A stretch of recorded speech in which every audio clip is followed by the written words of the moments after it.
Welcome back, dear viewers. You're still watching Nile Cruise, and as we said, today is a very special, exclusive episode of Nile Cruise. As today we have the celebration of the Police Day, of course, which is a day that we mark every year here in Egypt and is a public holiday. Also, we have a very important event happening here in Egypt, which is the Cairo International Book Fair, and it's the 50th International Cairo Book Fair, which is taking place from the EIEC, of course, and it's for the first year that it's taking place here this year, as it was always being taking place at Madinat Nasr or Nasr City. And dear viewers, in this regard, of course, Arabic literature represents the richness and diversity of the Arabic people and their language and culture. Through translation, Arabic literature has been shared with people around the world. Arabic literature emerged in the 5th century and flourished during the Islamic Golden Age. And it was influenced, of course, by the Quran, or the holy book, of course, which is the Muslims' holy book, and is considered the finest piece of Arabic writing. And in this regard, and to know more about Arabic literature, we have with us our guest Ahmed, Mr. Ahmed Salah Eldein, which is a writer and translator. Mr. Ahmed, a very good day, and Thank of you. course, you're always my It's amazing my guest, pleasure. and you're always It's my enriching all pleasure. my episodes, and it's a Thank pleasure you. to have you with us today My in pleasure this too, different actually. place, sir. Thank you very much. Mr. Ahmed, thank you very much for being with us today. If we can start by speaking about the importance of participating in the Cairo International Book Fair for this year specifically, how do you see it? Actually, this year we have a new place. The book fair moved from Nasr City into this place. The place is good, spacious, more organized. And I see that inside there are much more people coming to the book fair. The importance of the book fair actually represents something very important, that we know that culture is the soft power in any country, and increasing the interest in reading books actually enlarges the awareness and knowledge of people, and helps the country develop and have more chances of securing a better future. Actually, the book fair is a good chance for communicating with the world. We have so many, as our dear colleague said, that we have so many books translated into different languages. And this year I have translated an excerpt of the lately deceased Mikhail Said, To Be Loved by Jihan. It was published in London and was received with good interest. So translating Arabic literature increased the awareness of other people about our culture, and makes us known properly, because sometimes there are misconceptions or stereotypes. So culture and the spread of culture increases chances of more understanding and love among nations. Mr. Ahmed, you translated some works from Russian language. Yes. What is special about this language, and how do you choose the works you translate? Actually, I fell in love with the Russian language when I was in the high school. When you were in high school? In the high school, yes. I have read first these works in Arabic translation, and then in English translation, and I had a dream of reading these works in the original in Russian. After graduation, after 5 years after graduation, I decided to travel to Russia to study Russian language and literature. I studied Russian literature in the second half of the 19th century. And then I started reading. My dream became true, and I started reading War and Peace, Revisor, and which is General Inspector of Nikolai Gogol, and I started reading Chekhov in Russian language, and then I had a desire to introduce modern Russian literature to the Arabic readers. And I started long ago, actually, and I'm so glad, because most of my works are bestsellers. So what about the challenges that you faced as a writer and the translator, to be specific? what is the most challenging work that you've done in your career? Actually, you fight with different factors with the language itself, because to make a balanced translation that conveys the meaning and the cultural context as well.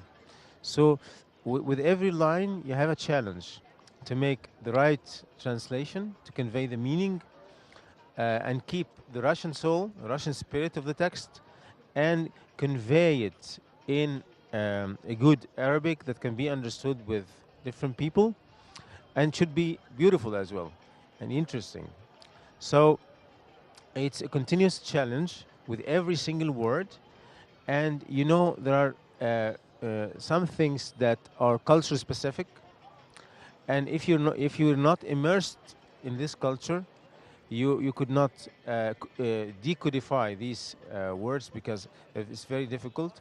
And because I have lived long among Russians in cities, in big cities, small cities, and in the country as well, countryside. So I have this feel of the culture. So it's interesting actually as well to analyze and to convey the message, and it's very lovely when I get a good impression from readers that they enjoy the text and they feel at one with the culture. Mr. Ahmed, what are the qualities that make a good translator? Actually, first of all, a translator should be talented. Talent is very important. This is very basic. And then comes the language. You have to study the language, understand it, understand the semantics, the syntax, how to analyze the text, how to deconstruct the text and reconstruct it in the other language. And of course, culture is very important.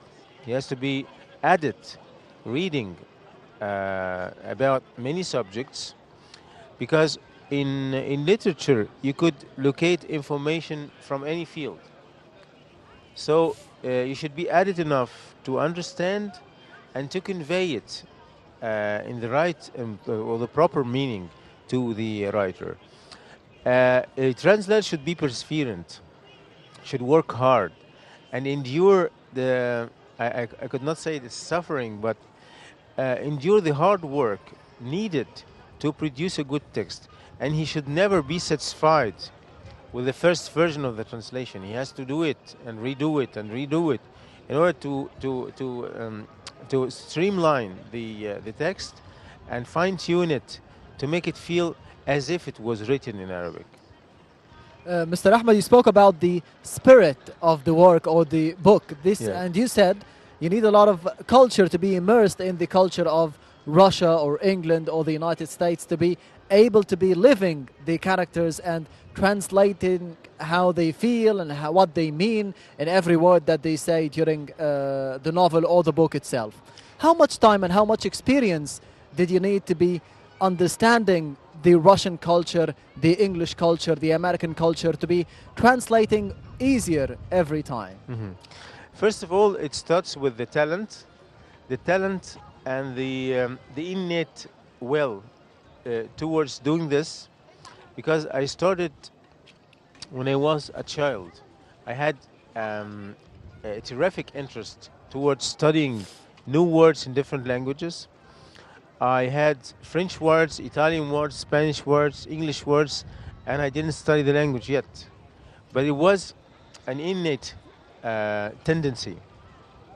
And then you get the feel of the language, and you know, every one of us translates, but we differ.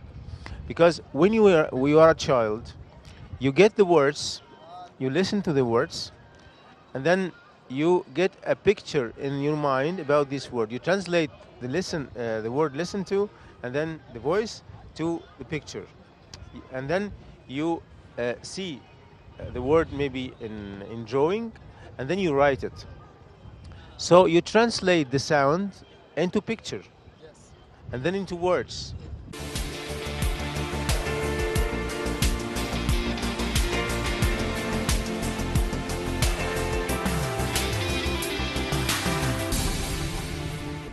Sometimes about translating the meaning of a joke or a certain incident in the history of Russia or the United Kingdom or the United States. In these incidents, when it comes to be translating a Russian joke, for instance, and you try to translate it into Arabic, what happens? Actually, you try to make what we call semantic balance. You try first to locate an equivalent in the Arab culture, maybe not exact equivalent, but an equivalent that conveys the idea. You know, for instance, we have a maxim, an English maxim, birds of the same feather flock together, for instance. So we have an equivalent in Arabic. I don't know what's the original, but Yes. it's an equivalent. الطيور على أشكالها تقع. Uh-huh. So you try first to find the equivalent, and if it's impossible to find an equivalent, you just explain. Because actually, these what we call culture specific. Yes. It cannot be conveyed because The people of a certain culture would understand it. yes, we understand it. Yes. For us, it's not a joke. For instance, to harm somebody. In certain cultures, fighting is joking. Yes. So it's different. Mr. Ahmed Salahuddin, we thank you so much for joining us in today's My pleasure, episode always of my Nile pleasure. Cruise. A very exclusive episode, and we thank you so much for joining Thank us. you very much. Dear Yes, viewers, thank we you very have much. now a report, flamenco reports, and we'll be back again.